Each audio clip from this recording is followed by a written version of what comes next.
I'm Joey from Slipknot. I'm number 1, and I play the drums. I'm Corey, singer for Slipknot.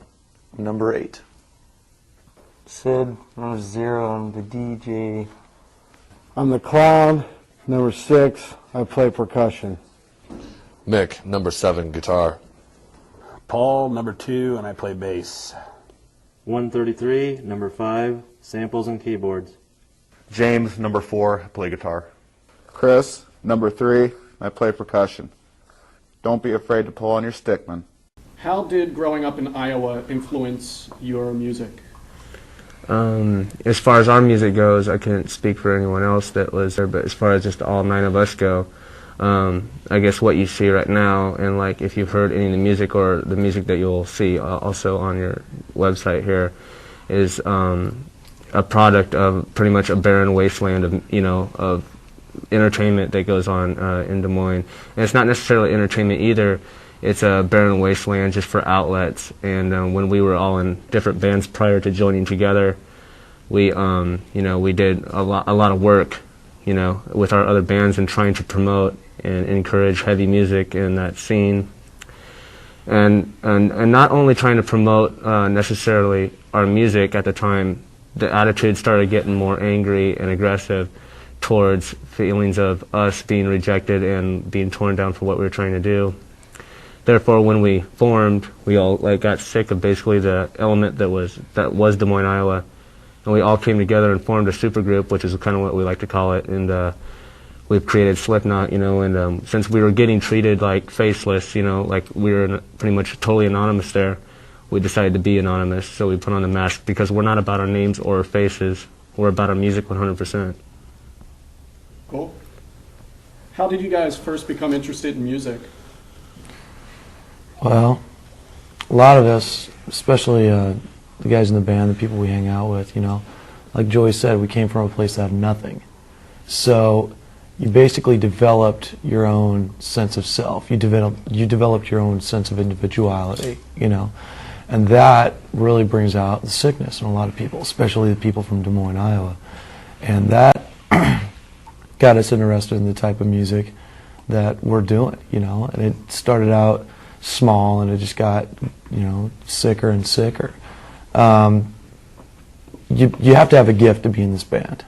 I believe that totally and truthfully. And everybody in this band had a gift that they have nurtured, they have grown from the beginning. And if it wasn't for the place that we came from, we probably wouldn't have it. And the music we grew up listening to just fed it even more. What kind of music did you guys grow up listening to? For all of us, we kind of, basically I can speak for everyone in the band when, like early Slayer and old Black Sabbath, which we have the fortunate, being on tour with right now, and we're very excited about that because they're big influences. Beatles, a lot of us were Beatles fans, of course Led Zeppelin.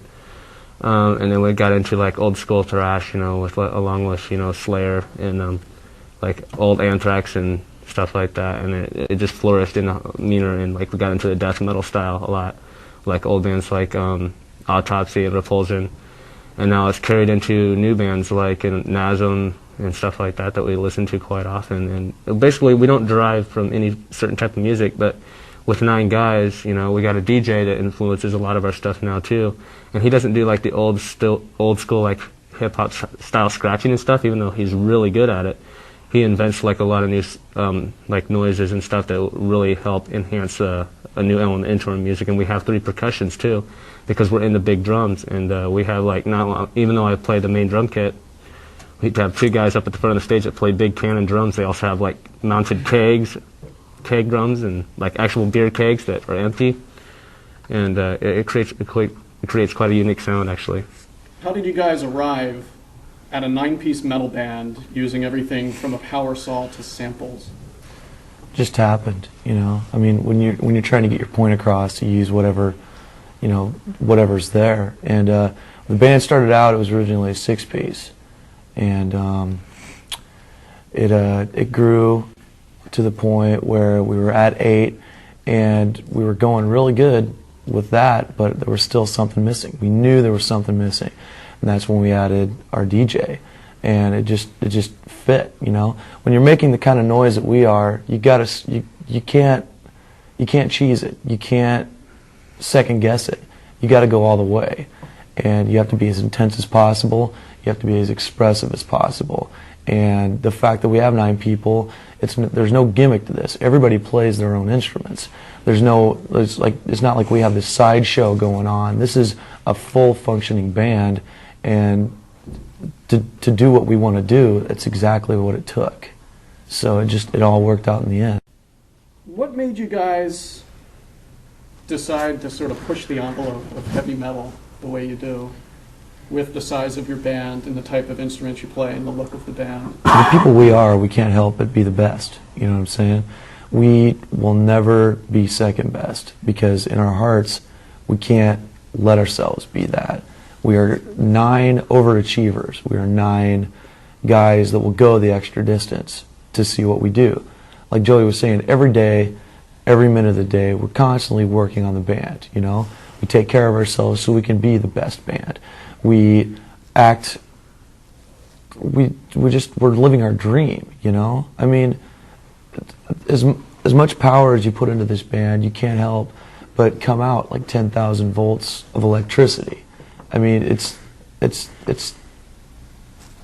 hard to explain. Another thing is, like, with, I guess, musically speaking, I mean, I know all of us, or me and as well as all the rest of us, I mean, we have our favorite bands and stuff that I guess have posed influence early on, but the fact is, we wouldn't have got to this point if we didn't create something fresh, new, and innovative, you know?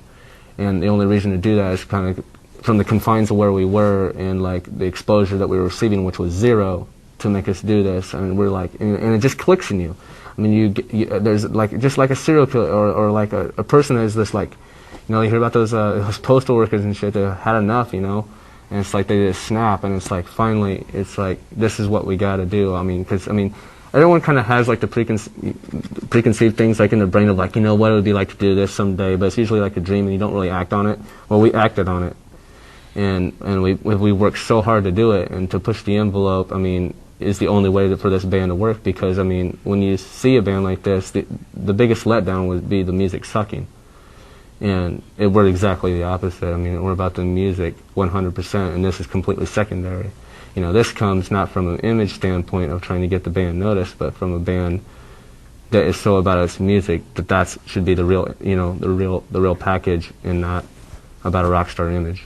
I think our audience is everybody, man. I mean, we have, like Joey said, we're an eclectic sound, and because of that, I think we draw a lot of people from a lot of different scenes. The darkness will draw a lot of the kids who are into the dark stuff. Mick and Jim's playing will obviously draw, like, the guitar-oriented crowd. You know, the guys are really into technicality and stuff like that.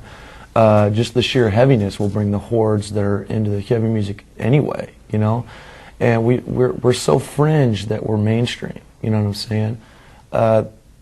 We're gonna take everybody. And we're not afraid to say that we're going to be the biggest band in the world. And anybody who's not in line is just getting left in the dust. How does an audience affect your live performance? It really builds us, man, because, I mean, we're sick to begin with, but you put a live audience in front of us, and we're going to push every button. We're going to push every extreme to get a rise out of you. And if you don't, we're just going to go even harder. We wrote the music for us, but in a lot of ways, the audience helps us maintain the feeling when we wrote that music in the first place. You know what I'm saying?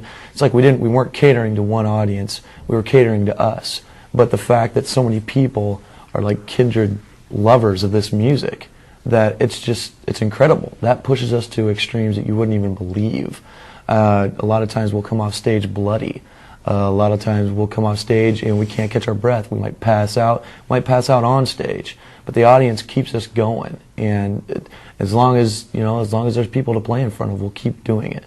We just made MTV News recently because Sean, there, the clown, had been rushed to the hospital because he was on top of one of the percussive drum sets up in front and was coming down like on a beat and a slam, and like cracked his I think it's left eyelid, open, and he had to be rushed to the hospital. But the funny thing is that he did it ironically on a song called "Eyeless," and it was the second song in the set, so he had to finish the whole set with blood like covering the whole eye. So he had to play with one eye, and then he even signed autographs for a while, like after the show was done. And ironically, even before that, is right before we left, our DJ Sid had to go to the hospital for putting a gash like 3 inches up the top of his head, required like 15 stitches.